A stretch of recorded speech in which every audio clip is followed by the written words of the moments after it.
Welcome to the Dog Trainers Podcast, a podcast created by dog trainers for dog trainers or anyone who's ever fallen in love with man's best friend.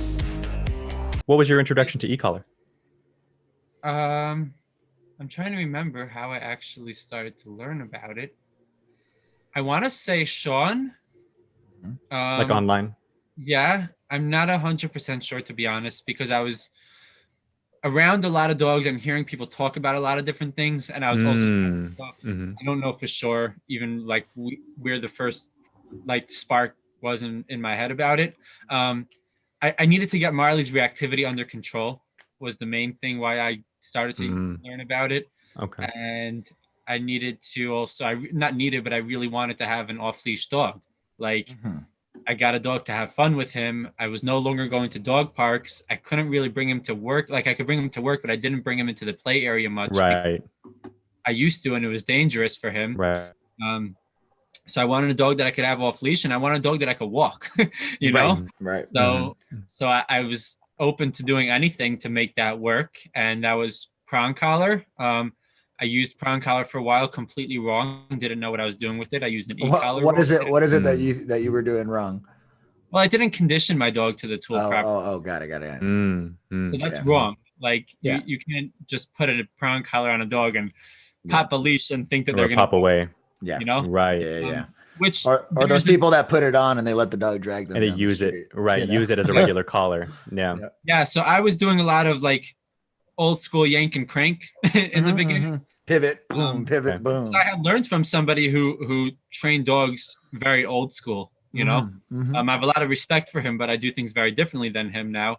And his method was tell the dog to do something. If they don't do it, punish them for it. Right. Listen to you, right? Right. Which there is a time and place for compulsion in training, right. But it shouldn't be the go-to for most cases, right? Right. So I had done a lot of that with Marley, and it kind of would amp his reactivity up more. So I had to figure out like how to actually get it under control. So I guess that was my real initial reason for getting into e-collar work was Marley.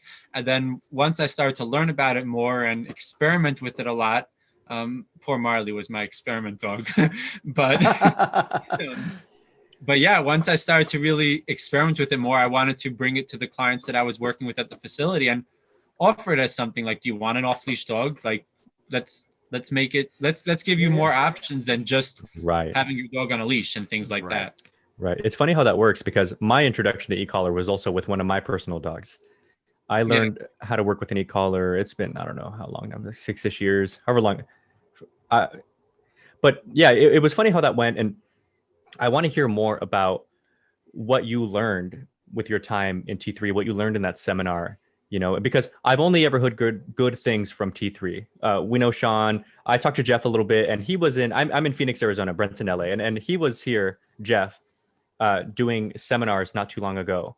And I met a lady doing work with a local foundation that I work with. We throw events for nonprofit organizations, and like a couple times a year, we throw dog adoption events. So dog people all over the place, trainers and, you know, and volunteers and all kinds of stuff.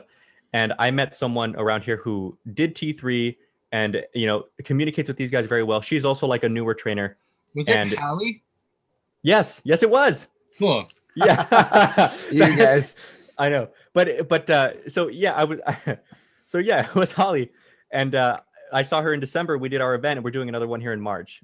And she was saying nothing but amazing things about Jeff and Sean and T3 itself and this upcoming seminar at the time, you know.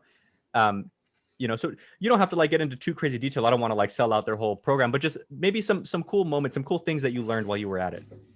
So for me, T3 was less about dog training and more about personal development. Okay. I didn't get a lot from the dog training stuff there because a lot of what they were doing, I've been doing already before that. There was some reassurance of like, okay, you kind of are on the right track, right? But what I gained the most from it was the personal development aspect of it, which is to me more important than the dog training stuff, because you can learn you'll learn dog training better by working with a lot of dogs than you will by going to a week-long seminar. That's the reality. Right. T3 or any other seminar in the world, 1 week doesn't teach you dog training. Right. But what I did get from it was the in-depth personal development stuff that we dove into, and the business side of it, which really goes hand in hand with the personal development. To me, that was the real important stuff that I came back with. And I had a lot of, what do they call it? Light bulb moments. What's the aha moments? An aha moment. Yeah. aha moments. That's what it is. Clicks. Brain blast from Jimmy Neutron. Right. Yeah. It's brain blast. Brain blast. It's nice to hear, someone else make that connection, because I feel like that's just so true, that the better you get in life in general, the better business goes for you. And I don't know if it's just because it's one of those like intangible things, or if it's just when you're in a better state of mind, you just make better choices and you're more effective and you're more efficient, you're more relatable. So business just goes better. People like you more and you just do the right thing, Yeah, it's fascinating. But go ahead, continue. I'm sorry. I think it's a very tangible thing, right? Because like you are your business, right? Right. Especially let's talk about dog training, right? Most dog trainers are not like hidden behind the face of a business. They are their business, right? Right. Especially if you're going to be successful with it, you're going to put yourself out there. You're going to be your business. So if you are your business and you're shitty, then your business is going to be shitty. Yeah, right. Simple. If you're your business. It's basic math. Shitty plus shitty. To me, that's how it all goes very hand in hand. And I think it helps even with how you're going to relate to dogs if you're a better person. It all goes together for me. But yeah, to me, T3 was, I had aha moments about self-worth, about I remember one thing specifically. So I was training dogs for, I think a year and a half before that already, when I had gone to T3. Right. So I wasn't never touched the leash before. And we were talking about pricing. This was a couple of days in already. Right. So we were talking pricing and all of that stuff and how to create programs. And a lot of it boiled down to prosperity issues and self-worth. Right.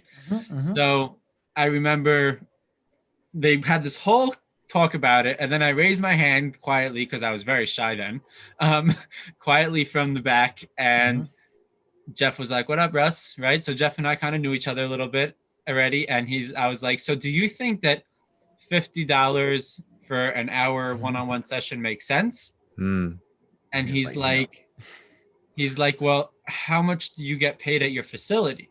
No, how much do they charge at the facility? How much do they charge for you to be training dogs, right, for a client?" I was like, "It starts at $100 an hour."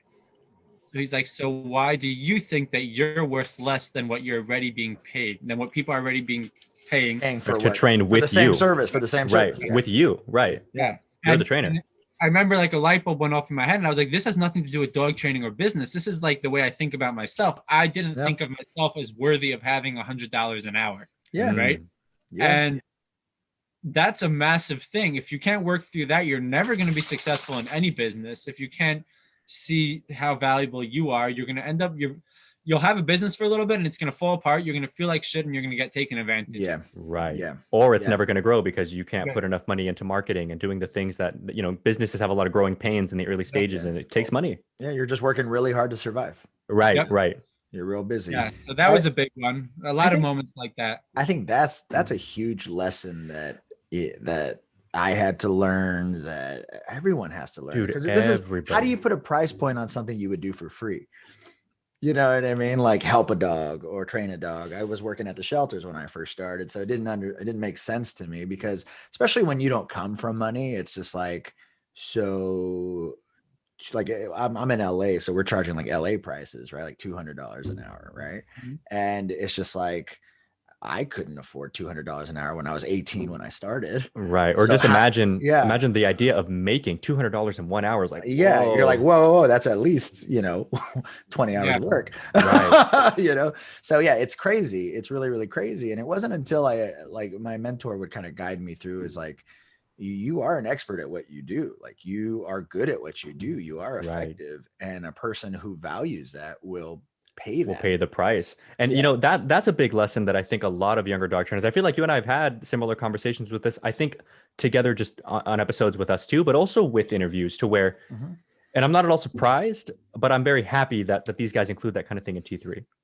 But the conversation we've had before is younger dog trainers, they're not comfortable asking for what they need or what they're worth. And it's not always in terms of money. because we talked not too long ago about it was with Michael Ellis, the importance of asking for the amount of time that you need.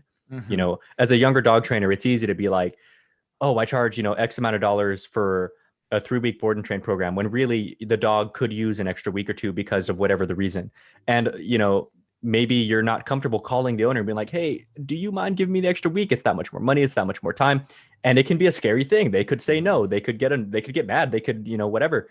But sometimes it's necessary to do. And that's, I think, a big part of the same sort of issue is get comfortable asking. You're the professional. They came to you. They trust you. They want your information. And if your information says to them, I think this dog needs an extra week, then let them know. I mean, they can make the decision based on what they want. It's their dog at the end of the day, but you're going to be upfront with them with what you think to be the, you know, the thing to do moving forward. Yeah. It's it's a hard one. I remember my first board and train that I needed to extend, and I called a friend, and I was like, I don't know what to do. I need more time. Right? And he's like, call the owner and be like, hey, your dog is doing awesome, and it will do even better if we could have a little more time, right? And just be real. Be honest. Yeah. Because we're always worried about coming off like a con, or like we're ripping someone off, or like, you come off incompetent. And it's like, if you just give people the play-by-play, you develop a good relationship with them, number one, and then give them the play-by-play and be real. Like, yeah, it's not that hard, but it's that surprising them and throwing it on them on. But that's the crazy thing though, is it's not that hard, and it's not that like, it's not like a crazy complex idea. It's just scary. Yeah. You know, it's like walking on hot coals. Yeah. Like there's a way to do it that you're not supposed to get injured in doing it, but it's so scary that people mess it up. And even though they know how, because they're told how to do it the right way, but your brain fucks it up.